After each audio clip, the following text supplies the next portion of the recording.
जदयू लगभग 1 साल से छोड़ चुकी हूँ और किशोर जी का जो विचारधारा है बिहार किशोर जी मुझे उस लायक समझे और कहीं से टिकट मुझे दे।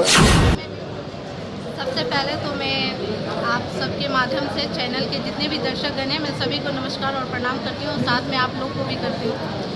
देखिए, मैं जदयू लगभग 1 साल से छोड़ चुकी हूँ और छोड़ने की रीज़न ये है कि देखिए हमारे जो बिहार में विकास होनी चाहिए, बेरोजगारी दूर होनी चाहिए, ये सब मुद्दे पर कोई चर्चा नहीं, बस इधर से उधर ऐसे करके हो रहा था।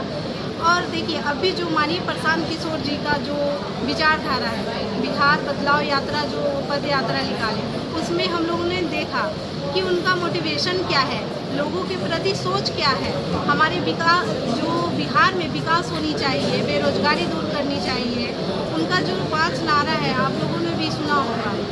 तो ये सब देखकर मुझे उनका मोटिवेशन और ये सब सोच समझकर मैंने पार्टी जनसुराज ज्वाइन किया, क्योंकि देखिए बिहार तो बिल्कुल बदलाव चाहती ही है।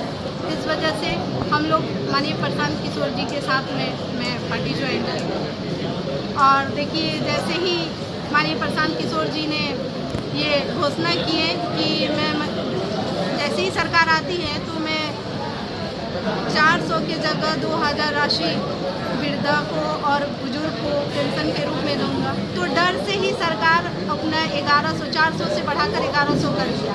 प्लान लेकिन प्रशांत किशोर तो कह रहे हैं कि अगर हमारी सत्ता आएगी तो शराब खोल देंगे, लेकिन विपक्ष तो कह रहा है कि कहीं न कहीं प्रशांत किशोर जो है कि शराब कंपनियों से मिली भगत है, तो इसलिए खोलना चाह रहे हैं। बिल्कुल भी नहीं, शराब बंद क्या कब हुआ है बताइए? तो शराब बंद ही नहीं, शराब बंद ही नहीं, बस कागज के रूप में शराबबंदी हुआ है, लेकिन होम डिलीवरी हो रहा है, घर घर आपको मिल जाएगा शराब।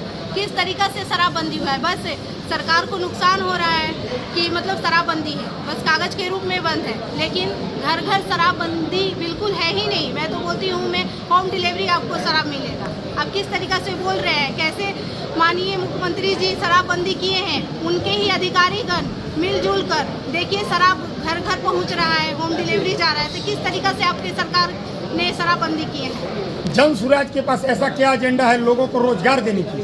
बिल्कुल रोजगार देने के लिए वो प्लान की बात की। आपने कभी देखा कोई भी जो भी बिहार में नेता बने आज तक ये प्लान की बात ही नहीं की है।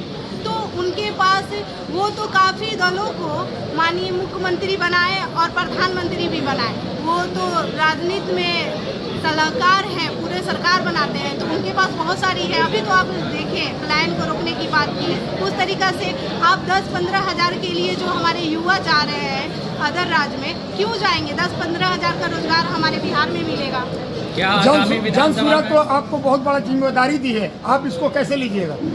बिल्कुल लूँगी, क्योंकि मैं 10 साल से लगभग 10 साल से मैं जिला पार्षद सदस्य के रूप में अपनी जनता की सेवा करते आ रही हूँ। आप मेरे कभी क्षेत्र में जाकर देखिए कि मैं अपनी जिम्मेवारी को बखूबी निभाती हूँ और डट कर सामना करती हूँ।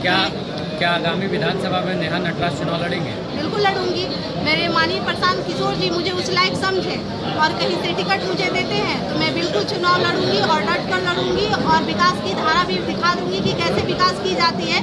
आप मेरे जिले पार्षद के क्षेत्र के रूप में जाकर देख लीजिए कि मैंने विकास कैसे किया है। उस तरीका से जब मैं चुनाव लड़ती हूँ और चुनाव जीत कर आती हूँ तो आपको देखने को यही मिलेगा। आपका परिचय? मैं सासाराम जिला पार्षद नेहा नटराज।